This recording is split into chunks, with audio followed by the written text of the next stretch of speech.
I was a scammer. I was the first to admit. So I understand the seedy underbelly. Jordan Belfort, aka the Wolf of Wall Street. If you've seen the film, you know he served nearly 2 years in prison for securities fraud and money laundering.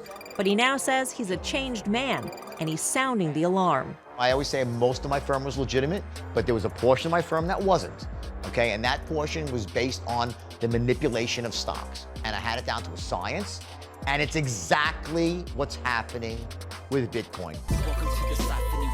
They're stealing all your money. There's two things that dictate manipulation. Number one, you have to be able to create demand. Back in the day, I had an army of people, and they would call around the country and the world and convince people to buy stocks. And now what you have is they create demand by social media.